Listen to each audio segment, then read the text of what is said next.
हमारा धर्मनी हमारी सभ्यतानी આ પ્રતિષ્ઠા છે એ પ્રતિષ્ઠા માટે જે અમારો ધર્મ તમે સાચવીને રાખ્યો છે આગળ પણ રાખશો એના માટે તમને બધાને ખૂબ ખૂબ ધન્યવાદ.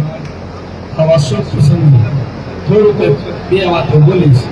તમે બધા હવે આ વડીલો અમારા ધર્મને સાચવું, અમારા રાષ્ટ્રને સાચવી બરાબર છે.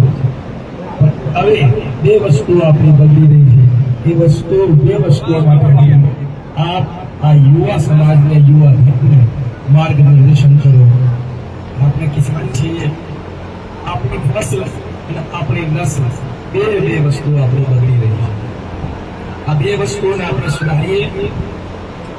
આપણી નસ્લ એટલે આપણી સંતાનો, આપણા સંસ્કારો, આપણો ધર્મ, આપણી સભ્યતા બધું ભૂલી રહી છે. એના માટે તમે માર્ગદર્શન કરીને મને આપો. આપણી ફસલ એટલે આપણી ફસલમાં જે ઝેરીલી દવાઓ આપણે નાખી રહ્યા છીએ, યુરિયા ઇત્યાદિ, આપણા કેમ કે આપણે બધું કમાઈ રહ્યા છે શાના માટે? આપણા પરિવાર માટે.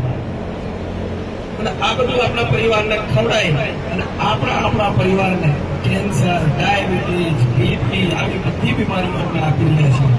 આના ઉપર તમે થોડું બીજું બધુંમાં ભલે તમે રાસાયણિક નાખો, પણ તમે તમારા પરિવાર પૂરતું અનાજ પ્રાકૃતિક કરો, સારી ખેતી કરો, શાકભાજી સારી કરો, તમારા પરિવારને ખવડાવો, જેનાથી કે તમારો પરિવાર રોગમાં ના જાય.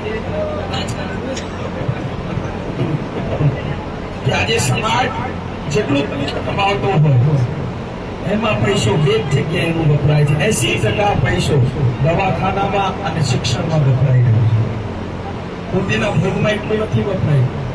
સરકાર જે કોઈ સબસિડીઓ આપતી હોય એ ભલે બંધ કરે, પણ શિક્ષણ અને દવાખાનું એકદમ મફત કરી દે ને સમાજ કમાઈ લેશે, આ છોકરાઓ કમાઈ લેશે અને વાપરી લેશે. કારણ કે શિક્ષણ અને ચિકિત્સા એ સમાજને જેટલું મફત હોય અને સારામાં સારું. આજે અમે જોઈએ છીએ કરોડો રૂપિયા આલેમી ડોક્ટર બને છે, પછી કરે શું એને બધું જોઈએ. એટલે એના માટે આપણી સંતાનોને સારા સંસ્કારો, શિક્ષણો આલીએ, સારી વસ્તુઓ એને આલીએ અને આપણા ધર્મ પ્રત્યે આપણે જાગૃત રહીએ. આ વડીલોનું આટલું જ નિવેદન છે. અને યુવાનોને હું હાથ જોડી નિવેદન કરું, તમે ગમે જેવા હશો પણ તમારા મા બાપનું માન સન્માન રાખજો. એનાથી તમારો માન સન્માન નમશે. તમે તમારા મા બાપ સામે ઝૂકશો ને તો સંસારમાં કોઈ સામે તમારે ઝૂકવાનો વાતો ના આવે, દિવસ ના આવે. એટલે મા બાપનું સન્માન સાચવજો.